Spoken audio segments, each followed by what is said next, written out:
It's Rabbi Kolakowski again, and I'm addressing our dear friend David Barnes. He's discussing this question about changing minhagim, which I brought up somewhat in the previous video, particularly in reference to a ger, a convert. Can he switch his minhagim? Can he switch to different minhagim?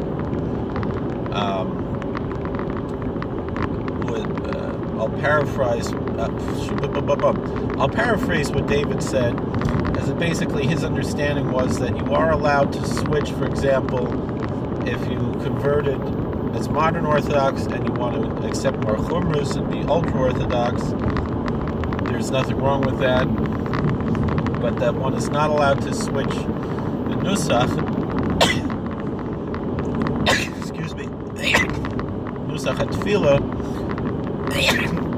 Excuse me. From Ashkenaz to Sfard, the Hasidische Nusach Sfard. And he made a distinction between the Hasidic Nusach Sfard and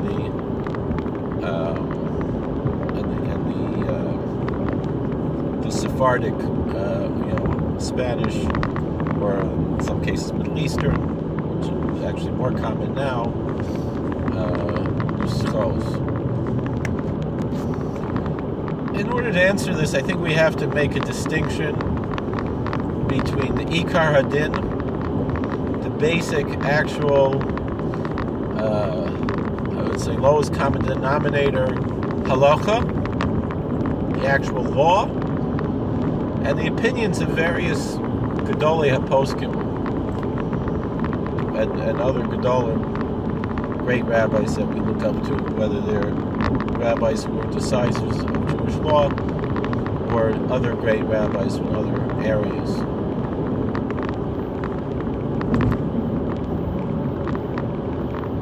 The truth is, Me'ikra Din, you can switch. Not only can you go from being modern Orthodox, ultra Orthodox, but really, essentially, Ikar Hadin, you could be mater neder and go the opposite way too. If you were machmir on something for a certain amount of time, and you want to be mater neder, and we're always mater neder on Erev Rosh Hashanah. It's a minhag like that. Even stam, you want to be mater neder, and you have a reason, and you have a good reason. Let's say you lived in Brooklyn, where it was easy to keep Chol Yisrael, and then you moved to Nebraska, and it's very, very difficult to keep Chol Yisrael. I would say there's a good reason to be mater neder. Even you move to Teaneck, you can be mater neder, because you're moving to a community that the standard of the community, perhaps is not necessarily so many people who are machmir and Chol Yisrael.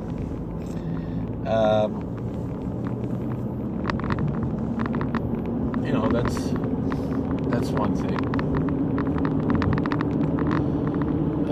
Even though in Teaneck you can get Chol Yisrael very easily, but you want to eat in other people's houses. You don't want to be different than everybody else around you.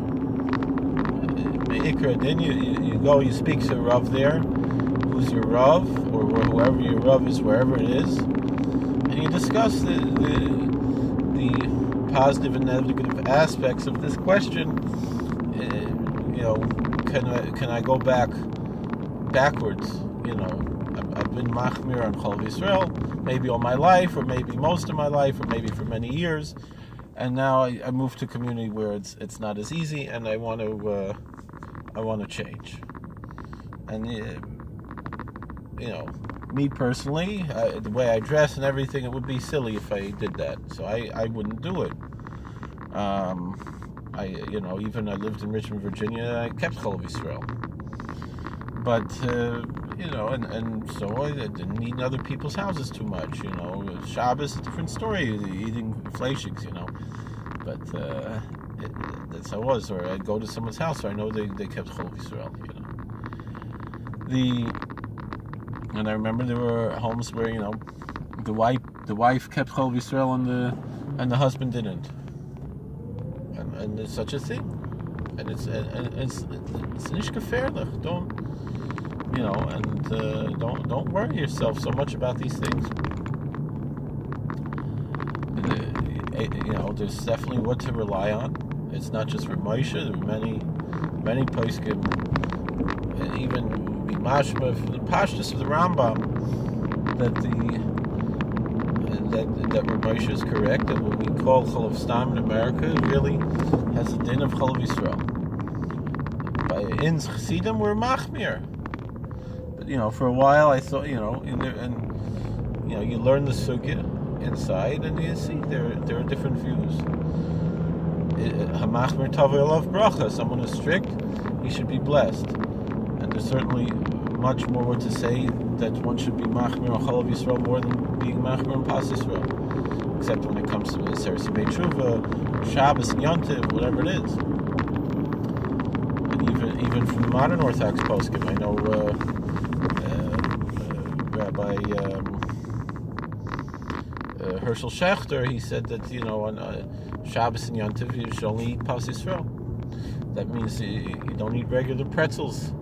You get the Hamish pretzels.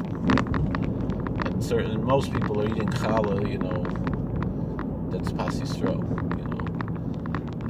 Whether they buy from a bakery or they bake it themselves. They bake themselves, of course, it's Pas Yisrael if they're Jewish people baking it,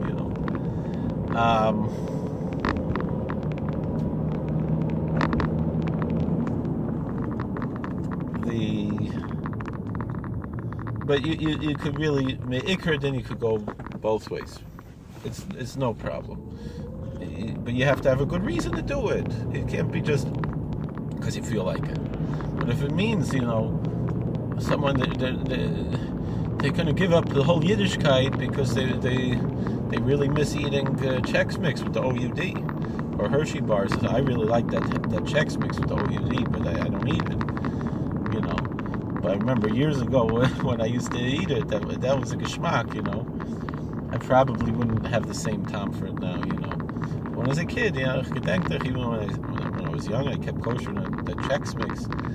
That was, that was a special treat, But I don't eat it now because it's OUD, and it's pas palter, I keep Pas Yisrael, but I can buy the Chex that's OU parv, the corn Chex, and I mix some spice with it. I can get pretty close to that taste. It's not exactly the same, but I can get it pretty close.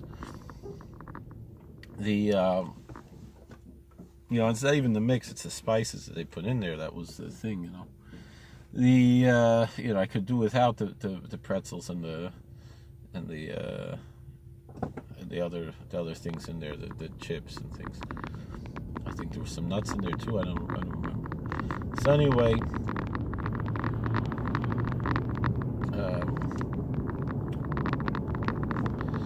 the question of can you switch from Ashkenaz to Sfard and even from Ashkenazi to Sephardi, and the answer is Me'ikra Adin, yes, certainly a ger. I think everybody agrees you can switch, and even the Baal Tshuva can switch. And really, someone who moves to a community and they join that community, they could switch.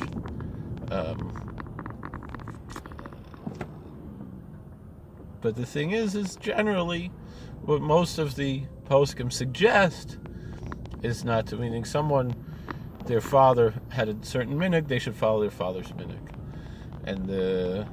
But if the father wasn't from or wasn't Jewish, so then you're not bound by any type of minhag. I used to joke around because my father wasn't Jewish. So, when the question of putting on tefillin Chol HaMoed. And my father doesn't put on tefillin Chol HaMoed, so I'm not going to. But the truth is, my Zayda was Ner L'Chayid, my mother's father, was Yid to put on tefillin every day, and Chol HaMoed didn't put on tefillin. So I have really a messiah for my Zayda not to put tefillin Chol HaMoed. But the truth is, the Satmarav, he said, really, it's such a big shaila that a bacher, but he made the nafkamina, which is a strange thing. It's really out of the ordinary. But it was the Sanzer Rav had a unique perspective that was really it's almost hard to explain halachically speaking, but according to Sanzer Rav, really, and it comes really from the Rebbe Melech from Luzhensk, and this is related to your question about Ashkenaz and Sfard. The Rebbe Melech from Luzhensk understood Nusach Sfard not to be a minhag the way it is today, that your father daven Sfard, you daven Sfard. The Rebbe Melech from Luzhensk held a regular Jew davens Ashkenaz, and if you're really a chassid, not just you're chassidish, not just you dress a particular way, not just you pronounce ooze as ease, and you have a beard and payas or whatever, but like someone actually, with musar issues, meaning they're living, they've gotten to a certain spiritual level in their life. So the Geras HaKodesh from the Rebbe Melech from Luzhensk says that then you can start davening Nusach Sfard. Same thing with the Rabbeinu Tam Tefillin. The Shulchan Aruch says you have to be muflig b'chasidus. It's not talking about chasidish, not talking about from Talmidei Baal Shem. It's talking about that you have to be holding on a certain level spiritually to put Rabbeinu Tam Tefillin. Some understand that to mean to put Rashi and Rabbeinu Tam at the same time, but that you don't necessarily need to be holding on the Madrega to put it on after you take off the Rashi Tefillin. And that's why more of the Ham and Am are putting on, even and in certain places like Lubavitch and Breslov and a lot of Rebbe She'eneklach and Adverne Eneklach, so forth, the Bachrim already they put on Rabbeinu Tam Tefillin.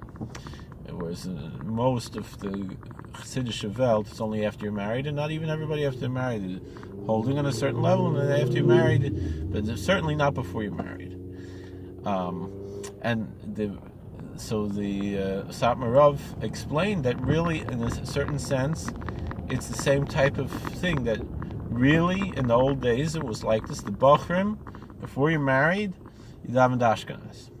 Then once you got married, you started davening Sfard, because that's when you were holding on the Madrega, that you're ready to daven Sfard, just like it is Bizman Hazeh by most Chassidish places, except Chabad and many people in Breslov and certain Rebbe She'eneklach. But by those Rebbe She'eneklach, then usually when they're married, they put on Shemusha Rabbah, they'll have a third pair of tefillin. But just like these things, the same thing we would say that the putting tefillin, the Chassidish minig, you don't wear tefillin Chol HaMoed. That when you're single, when you have never been married, you're bacher, you put on tefillin Chol HaMoed, and it's only after you're married that you stop putting tefillin Chol HaMoed. And that's what the Satmar Rav pushed, and in Babov and other places they have such a thing.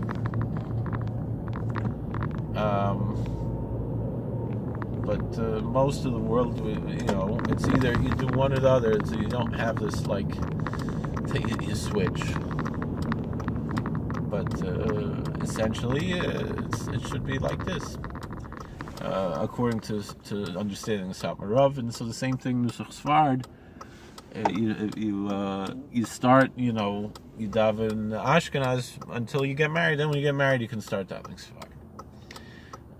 Again, that's not what they practice today in Satmar or in Babov and these other places. Everybody davens Sfard now, but that's the thing.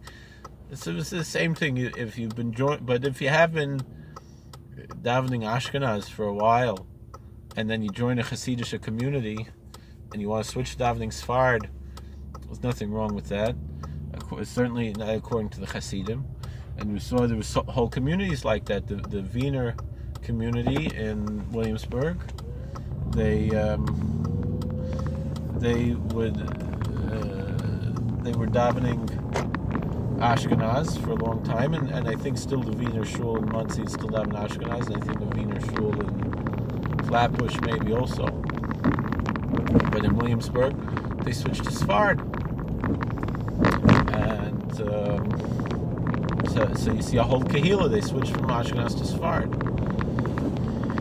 And the other way, so of course the Litvish poskim are going to be in favor of davening Ashkenaz and really somewhat be opposed to the whole idea of davening Sfard. They might hold that it's a halachic question: are you allowed to daven Sfard? And so Rav Moshe said that someone who was growing up davening Sfard and they go to yeshiva or they go they join a community where they daven Ashkenaz, you could switch to Ashkenaz. I forgot the name. It was a Rosh Yeshiva. I knew him. He passed away a number of years ago. Trying to remember his name. Usher Zelig. Usher Zelig. Don't remember his name now. I was in his house once. He was a cousin of one of my friends. Usher Zelig Rubenstein, I think was his name. When he was a bacher, and he appreciated the Chassidish. He enjoyed the Chassidish spirituality. He would go to Tzvi Meir Zilberberg. He would go to Tolsaran, Ashtiklam. He had cousins in Tolsaran, and so Rav Usher Zelig Rubenstein, Zecher Tzaddik Livracha, Ner L'Chiyid, Rav Usher Zelig.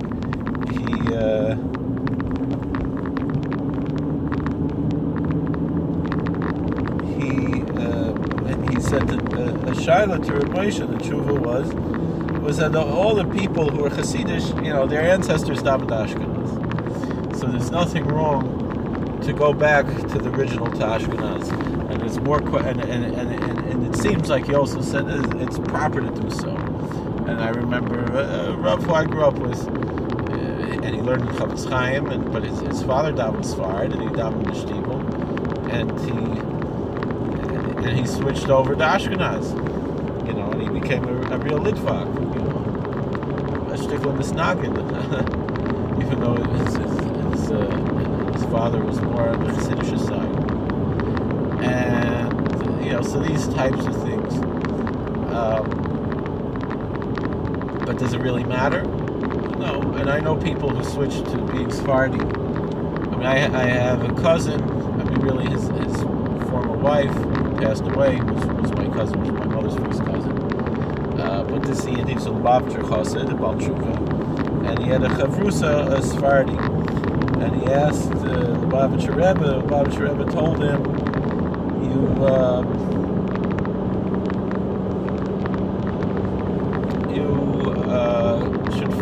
you should follow all the Sephardi chumras. The kulas he wouldn't allow, but the chumras he would allow. But then I know other people. I know one Yid, he was a big Talmud Chacham, Rabbi Yaakov Siegel. He was a Rav in many different communities around the world, both in America and in Israel. So 2 different countries, but a few different places. In America, he was a Rav. He started off, he became a Baal Tshuva, he was a Lubavitcher, and then he became a Breslover, and he's still a Breslover. And but he was learning the Piskei Halacha of Chacham Avadia Yosef, and he said to Rav Avadia, he said, I'm learning your Piskei Halacha. It seems that your Psak Halacha is not just for the Sephardim, people who are ethnically Sephardi, or Mizrahi Sephardi, but it's for the whole Klal Yisrael. And it seems to me that we should all, that the Ashkenazim should also be following like your Psak. And Rav Avadia said, yes, indeed. When he made a Psak Halacha, it wasn't for Sephardim, it was for the whole Klal Yisrael. And he was Mater Neder, and he made him a Sephardi. And he was a real white guy. And, but he became Sephardi. And essentially, mostly he follows Rav Abadi. He was very... to most people, he would seem extremely liberal, Rav Yitzchak Abadi. But he's really saying what's the Ikar Adin. And it's true. What he says is the Ikar Adin most of the time. Now, and he's a big Talmud Chacham, and he knows what he's talking about.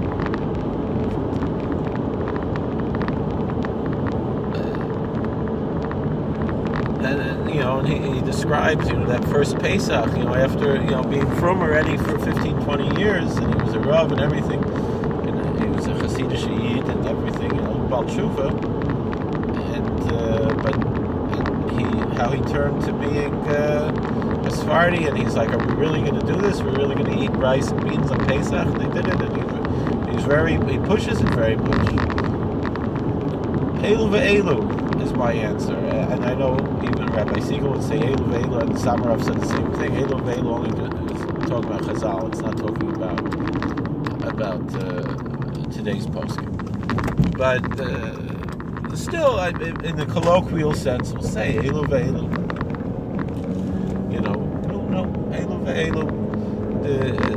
The Hasidim are going to say you can switch to Sfard.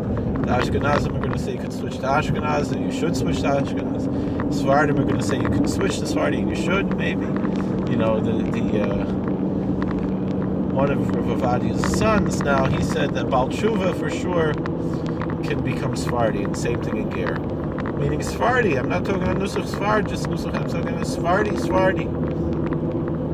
But someone who's not a Baal Tshuva, he should be Machmir like the Sfardim, but also Machmir like the Ashkenazim, maybe something like that. That's what it seems to say. But a Baal Tshuva could be 100% Sephardi. But the thing is, Rav Avadia, it seems, his father said that even someone who's from birth, and they want to become Sephardi, they can become Sephardi. Sephardi, not just Nusach Sfard. And the same thing with all these different things. It really doesn't matter that much. The main thing is you should, in general, be consistent. That's what, Chazal say like that a person should either follow Beis Hillel or Beis Shammai. And of course, that's talking before the Bas Kol, before the voice came from heaven, saying the halachas like Beis Hillel. But you can apply it to other machlokes and halachas, certainly today that we have a Sanhedrin and so forth. That as long as you're following someone who's following the halacha the way that the Sanhedrin was, but what he said was, the Gemara says like this: either you follow like Beis Hillel with his chumras and his kulas, or like Beis Shammai with his chumras and his kulas. But he said someone who follows only the kulas, like both the kulas of Beis Hillel and the kulas of Beis Shammai, the leniencies. Either you follow Beis Hillel with his leniencies and his stringencies, and of course Beis Hillel is mostly lenient with a few stringencies, or you follow like Beis Shammai with his leniencies and his stringencies. And again, generally speaking, Beis Shammai is mostly strict with a few leniencies. Or then there's other things that you have, is that just there's certain things it's neither leniency or stringency, it's just it is what it is, type of thing.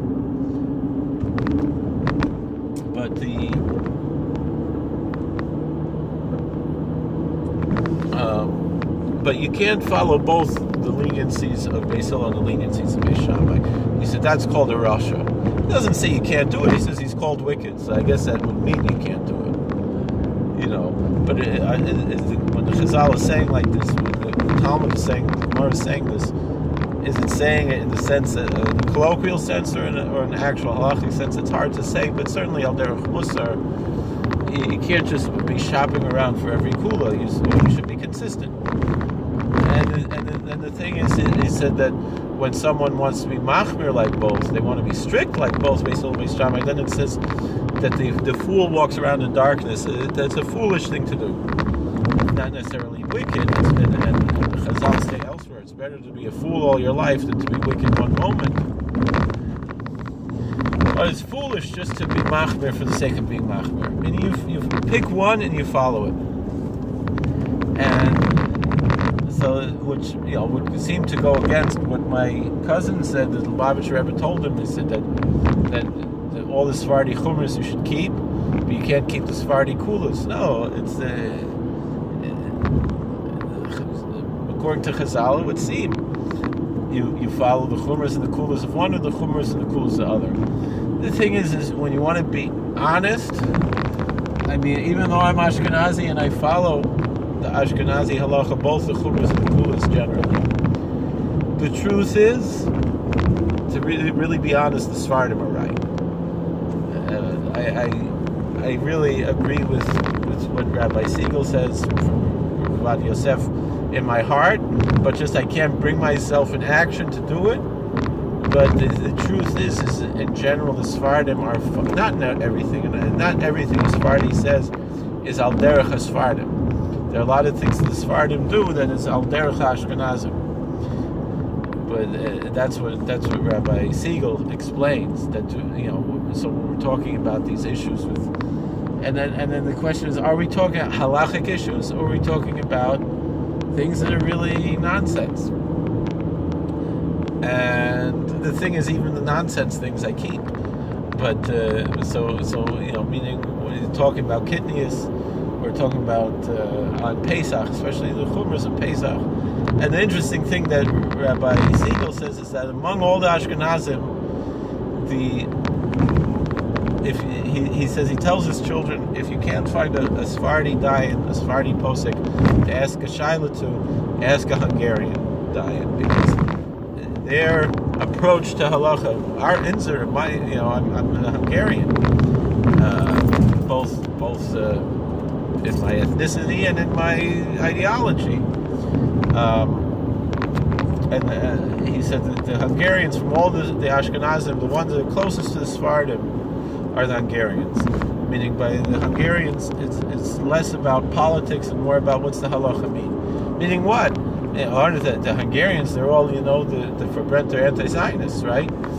But like Rabbi Siegel tells a story that he went to a Hungarian dayan with a shaila on Maris, on Nida. Maris Nida. He goes to Hungarian dayan.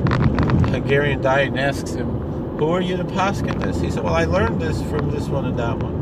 He said, oh, okay. So then you have smicha, this you have shimush, you can paskin. And just he had the shaila on this, and then he said, and they were discussing finer points of the shaila on the Mara, and then inadvertently, by matter of habit, Rabbi Siegel quoted Rav Ovadia Yosef, and he's like, here I am with a Samer Chassid, and Rabbi Siegel's a shtickler Samer Chassid. He went to Samarov many times for brachas and eitzes, but also he agrees, at least to a certain extent, he certainly doesn't consider himself a Zionist, this Rabbi Siegel, although for a different reason the Samer reason. He has a different approach. It's mostly because he's just so upset with the way the state of Israel operates, but he believes that we should make it. He's more like a Kahanist in a certain sense, but he absolutely hates the state of Israel. Although he won't admit to being a Kahanist, but he certainly has expressed a lot of respect for Meir Kahane, which I also have respect for Meir Kahane, even though I disagree. And I don't know how much he agrees and disagrees with Rabbi Kahane either. But with all this being said, I say that all the time. Maybe is that my catchphrase? With all this being said, maybe I should stop saying it, right? So,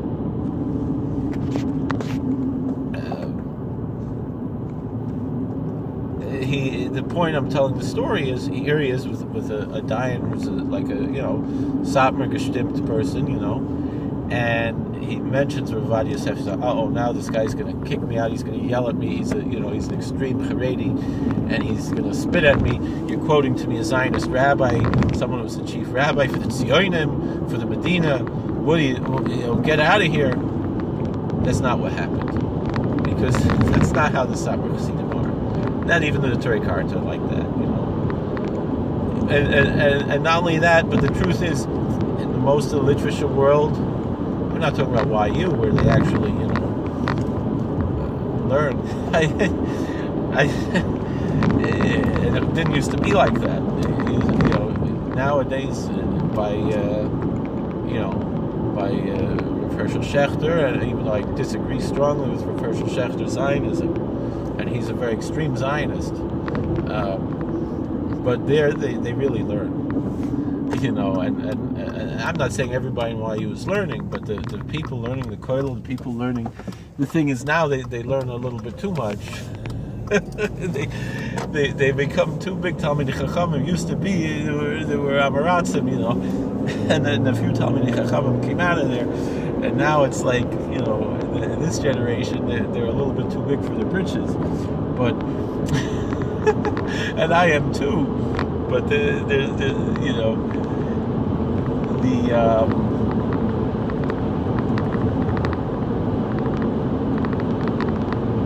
what goes on now with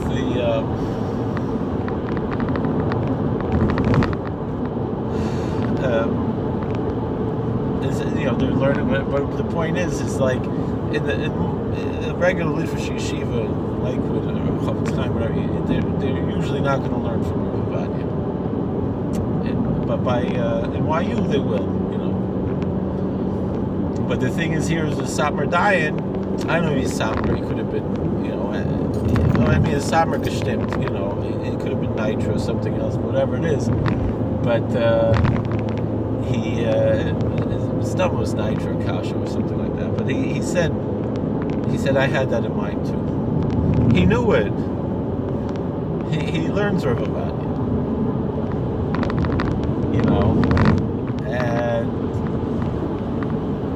And the thing is, I'm very big fan of Yitzhak Lebovich. I know a lot of people don't like him. I think he's incredible. And so does my Rav, Rabbi Fishman Shlita. So does Unzain. The same thing. He holds very, very highly of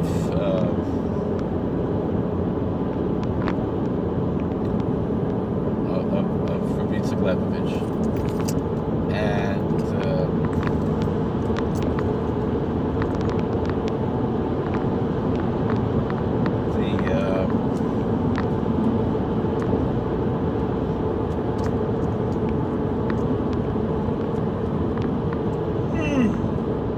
excuse me.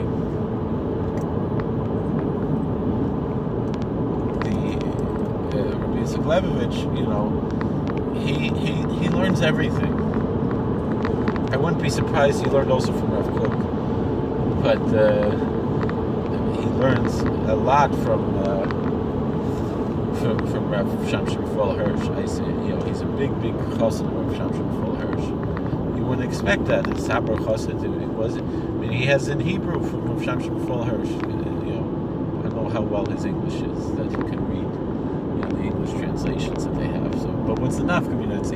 Rav Hirsch wrote in German, so whether it's in English or in Hebrew, But I'm saying I saw Rabbi Yitzhak Lebovich was a very frummer, Hungarian Dayan, and he's sitting there learning in Lashon Kodesh from Rav Shamshon Raphael Hirsch. So that's I've gotten off topic to a certain extent, but the main thing is to be consistent. And even if you change, but it's a consistent, lateral change. Is that the right word? It's not just you take a little bit here and a little bit there. Like someone said, you can't have the Ben Ish Chai just be your posik to ride a bicycle on Shabbos. If you follow the Ben Ish Chai on everything, you don't trim your beard and all these, and you want to rely on him to ride a bicycle on Shabbos, even though they say that he was chayzer later in life, that the Ben Ish Chai did not. But you can't just say, I'm talking about a normative Ehrliche Jew, who's living in a normative Orthodox lifestyle.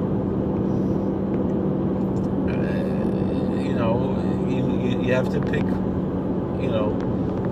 one general derech and live that way. Now, the thing is, like I mentioned, this that they say that the ones who follow the leniencies of Beis Hillel and the leniencies of Beis Shammai, Krinle Russia. He's called wicked. He's not such a he's not such a good boy,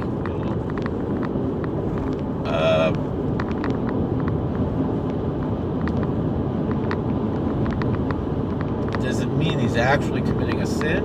No. It means in the colloquial sense he's a Russia. That he's wicked. He's a bad boy.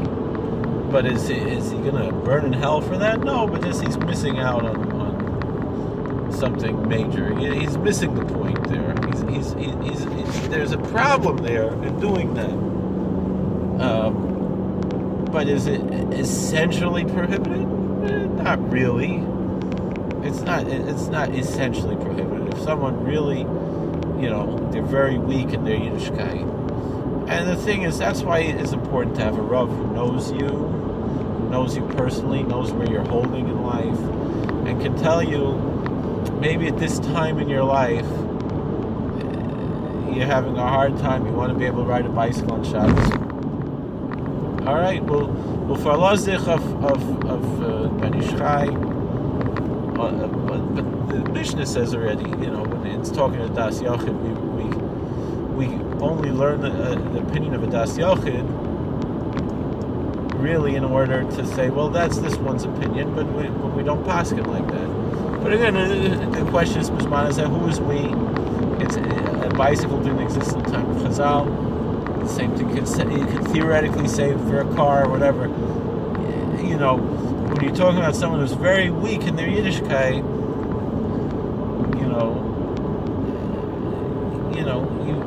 you have to know what, when, where, for an individual. A psak halacha generally should be rendered for an individual and not for, meaning. And in general, the more machmir piskei halacha are going to be public, and the more mekel piskei halacha are going to be private. I mean, and that's not only in halacha, it's in musar also. I remember my Rosh Yeshiva Zol Zonsai Moshe Lazarus. He said he remembers. He was Rosh Kol. He was the president of the shul by Rabbi Victor Miller, Zecher Tzadik Kodesh Levrocha. And we know Rabbi Miller was a big kanoi on many things. He was a big zealot, and particularly television and movies were the work of the devil. Television movies, sir, no question, totally prohibited. Here he's a Rav in a Young Israel shul, and he's telling people not to watch television. It's extreme. In those days, in the 60s, that's how it was. Anyway, a man came to a member of the shul, and Rabbi Lazarus said he overheard it. Maybe he's talking about himself, I don't know. Because how did he overhear this? But Rabbi Lazarus said he overheard this, that someone came to... what I hear about his Rebbitzin, though, it doesn't sound like Sir. Because his Rebbitzin also is his Chavrusa, he says, that's what he describes, that they learn together every day. So, they learn, halacha, they learn Shmir Salashin, they learn Tanakh. She taught him Tanakh, right? So, she said to him after he finished Shas, the first time, he said, "Do you ever finish Tanakh?" He said, "No, I better finish Tanakh. I already finished Shas and I never finished Tanakh, And so he finished Tanakh, and then after he finished Tanakh, she said to him, "Now I'm going to really teach you Tanakh." Because the girls, especially with literature, they learn Tanakh, So, my girls, they learn, in Yiddish, stories from Tanakh. They're usually not learning inside, But the literature girls, they're learning inside, And the story goes by literature gedolim, like a group of girls, they came to Rav Shach, Zechron Levrocha, with a whole bunch of kashas on the Ramban and the Malbim, and then Rav Shach was like, was ist das? called the Rebbitzin and he said, go teach them to make a sponge cake. What's this thing?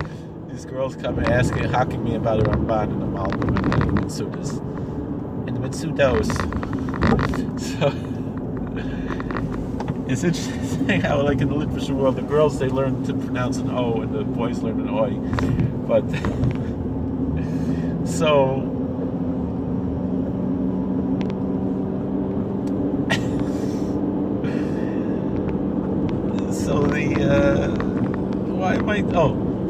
so Rosh Hashiva said that, Rav Victor Miller was fire and brimstone against television and movies, and someone came to him with a problem, Shalom Bayis, and Rav Miller said to this man that, go take your wife to the movies. Because he understood where he's coming from. I mean, Rabbi Miller grew up, he's an American boy,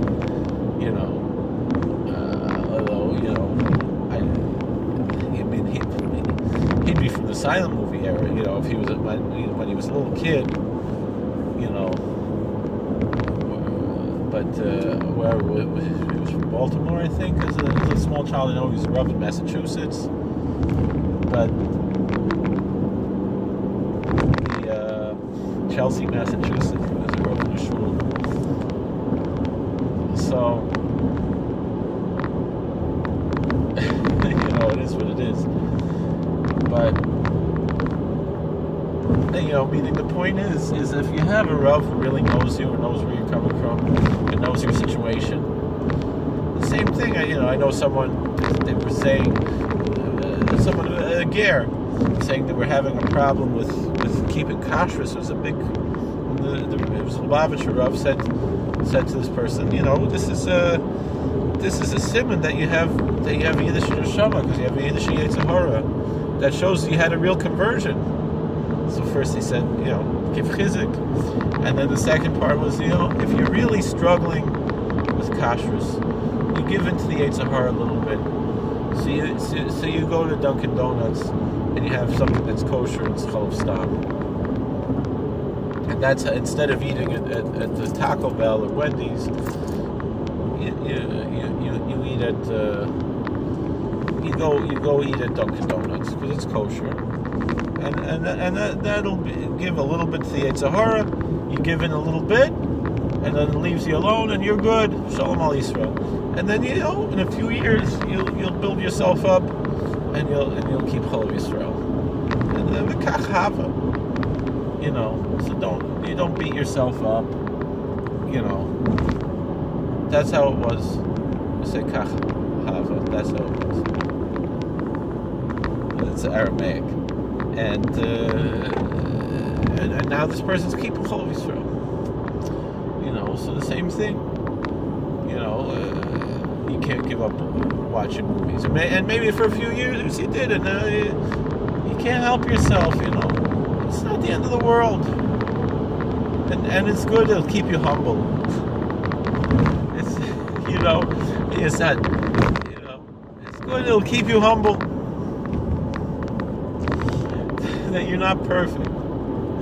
But the truth is, you're going to be, if it's, you'll struggle with something else. You're going to be so frum, but you'll struggle with anger issues. And a lot of the anger issues might come from the frum guy. Someone they might be addicted to fasting, and I know people like that. They get a geschmack from it. People enjoy fasting. There's a geschmack from fasting, and you have to know what why, I work in a prison. Why so many people want to be Muslim? By the end of the day, you feel, especially you're in prison, you can't drink, you can't smoke, well, you could smoke for now, but soon you can't smoke, you can't drink, you can't smoke, you can't do drugs, right? You can't do those things anyway, but I'm saying, they'll become Muslim where you're not allowed to drink, but as a Muslim, but Jews are allowed to drink if it's kosher, and it's in moderation.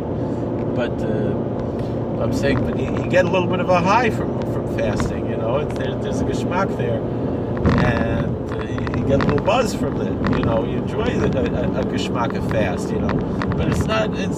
But the other thing is, the other enjoyment is not just that you feel a little bit of your consciousness is altered to a certain extent from fasting, but also you feel like a big tzaddik. You feel so frum. And I saw today the Chalkul Yisrael brought from the Sefer Chassidim.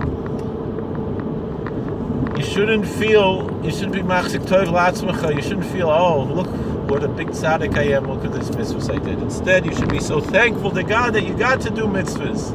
I was listening to, I came across Mr. Rogers, and he was a galach, Mr. Rogers.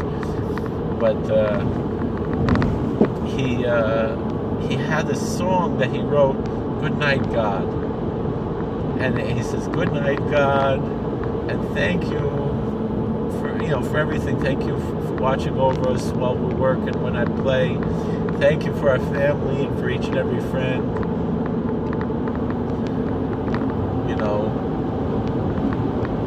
Teach us, God, and keep us faithful, and teach us, what to do. Forgive us if we do something that might offend." I think that rhymes with friend there. And then in the end, I don't remember, but the end is, to me, the most beautiful thing. "Good night, God, and thank you, God, for letting us love you." And he says again, "Good night, God, and thank you, God, for letting us love you." And I saw that today from the Sefer Chassidim and the Chok today. It's not, oh, look at me, I'm so frum, I'm such a big tzaddik. But no, thank you, God, for letting us love you. That's what the Sefer Chassidim says. Thank you, God, for letting us love you. Thank you, God, for letting us do mitzvahs. Thank you, God, for giving us the opportunity to do mitzvahs. We didn't do anything. It's all by the grace of God. The Mezritcher Maggid writes, I think it's in the Maggid of Liankov, that when we daven Shemon Esrei, and we say, "Hashem Sfosei Tiftach, Ufiyagi Tilasecho," Lord, open down my lips, that my mouth may declare thy praise. It's in the Psalms. That we have to remember that the Shechina's mislabesh is Faseinu.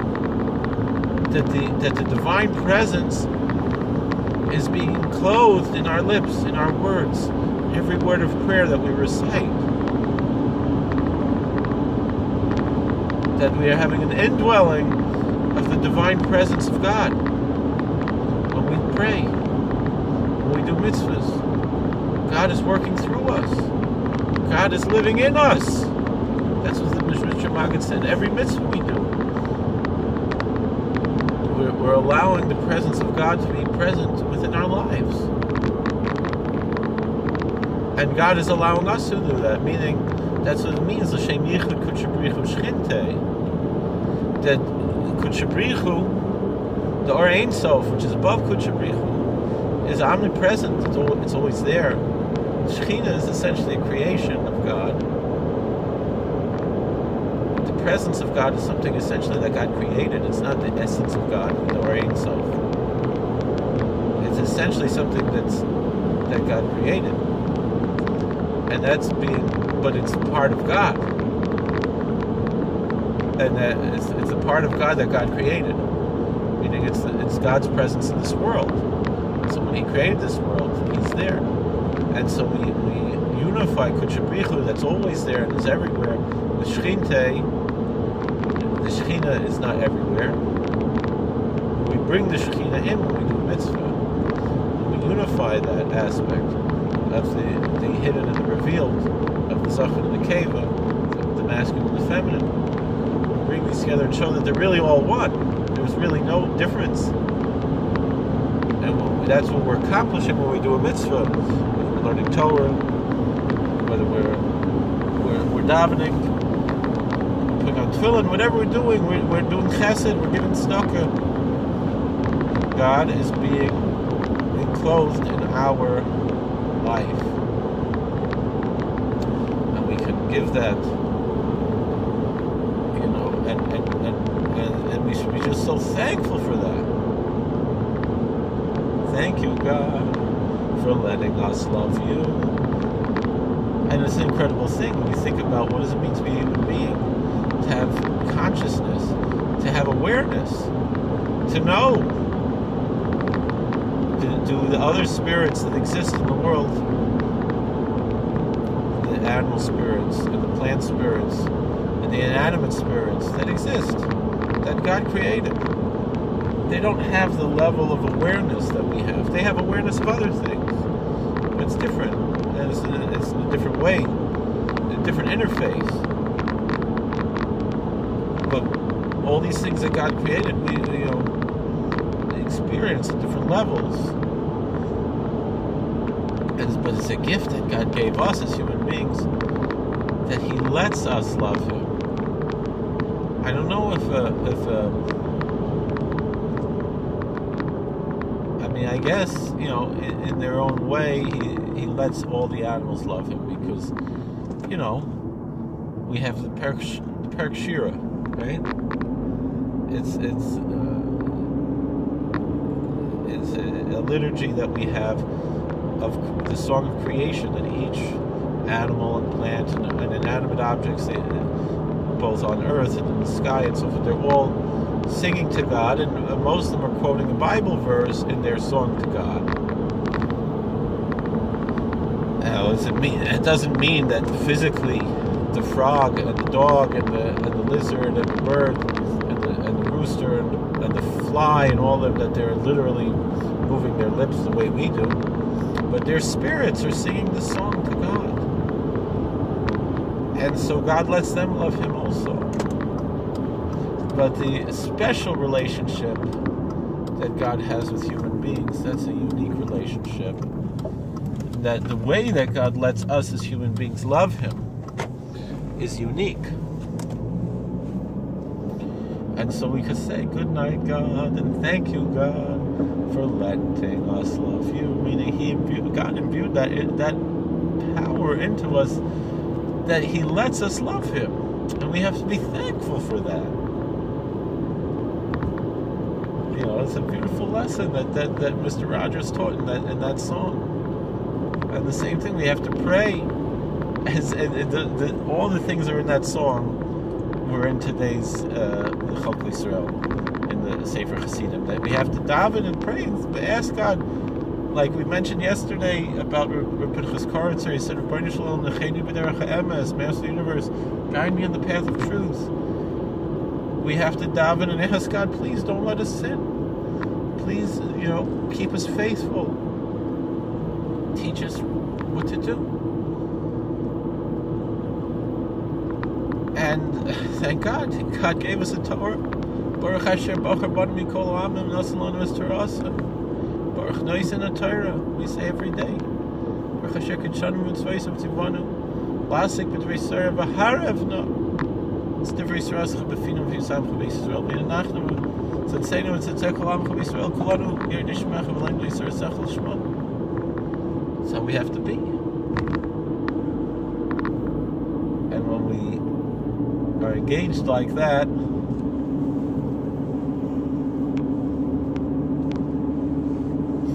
and we thank God for letting us love Him, and we express our devotion,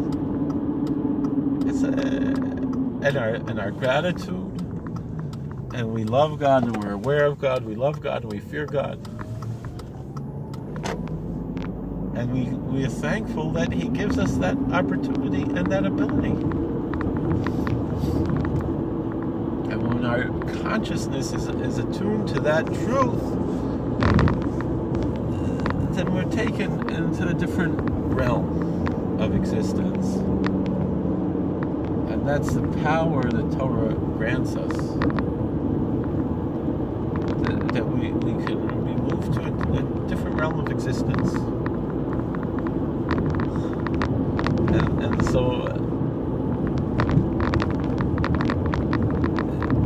that we have an expanded level of consciousness with the Mekubalim call Gadlus T'moichin. We get out of the Katnus T'moichin, the constricted consciousness, the small-mindedness, and we get to godless limeichim. We get to an expanded consciousness, an open mind, a big brain,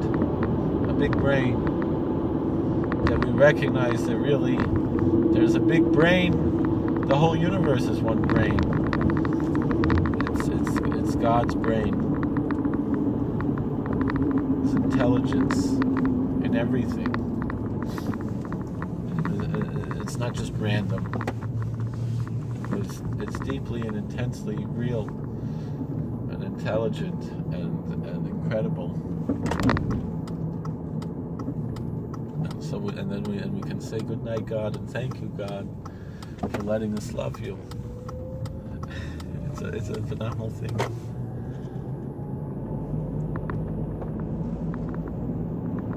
So, all right, I've been rambling on for almost an hour, and I thank God for that. That I hope I gave glory to Him, and I humbly thank Him for that opportunity. That I might not be worthy to. I know I'm not worthy to. I know I'm a sinner, and I'm a guilty and wretched sinner. But God still lets us love Him.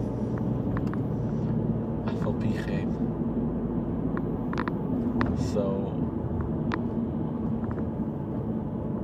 when we're aware of that, we're transformed. We become something different. So thank you for watching. God bless. Please like, share, and subscribe. Comment. Let's keep learning together. Let's keep growing together. Let's find something new each day to inspire us. And so, with that being said, that's also back to what we started this discussion about. Because if we're just stagnant and we're just the same person every day, what did we accomplish? But if we're dynamic and changing, we have to have roots also. So you have to find that balance, that dichotomy between holding on to what we've always had and what we're supposed to have, and not being anarchists. Recognizing that there's a judge and a judgment, and it's not just whatever we want. But on the other hand, and maintaining our roots. But on the other hand, being able to grow and not just standing still.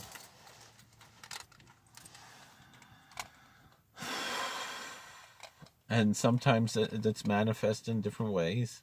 Sometimes it's manifested, meaning we're doing the same thing, but we find new meanings in the same old things we've always been doing. Meaning we read the same siddur every day. The explanation I heard once, like you drive out in the west, and you see all the beautiful colors of the mountains, and you're just staring at them because as you move along slowly, you're looking at the same mountain, but you're seeing a new aspect of its beauty as you slowly. This is what Rabbi Nissel told us, that you never saw before. And so you stare at it because there's something new. And that's what we have in our siddur. And that's what we have in our chazal. That's what we have in our Tanakh. We read the same thing again and again. And each time we find something new. Like Rabbi Aryeh Kaplan said, like the Eastern mantras, that you sit and you say the same thing again and again. And the liturgy is really an extended mantra. That you say this, that you can have a mantra where you sit in one sitting and repeat something like over and over again. And by Jewish tzaddikim, there was such a thing. By the Bali Musar and by the Mekubalim, by the Hasidim, all of them had such an inyan to repeat something over and over again for a sitting. But then there's also the liturgy that's really that extended mantra, that you're reciting the same words 3 times a day. Each time, it should be brand new. And it can be because there's so much depth and beauty in it, because it's so holy. And so it's not just saying the same thing over and over again. It's something new every day. God bless. Please like, share, and subscribe. Comment. All the best. Take care.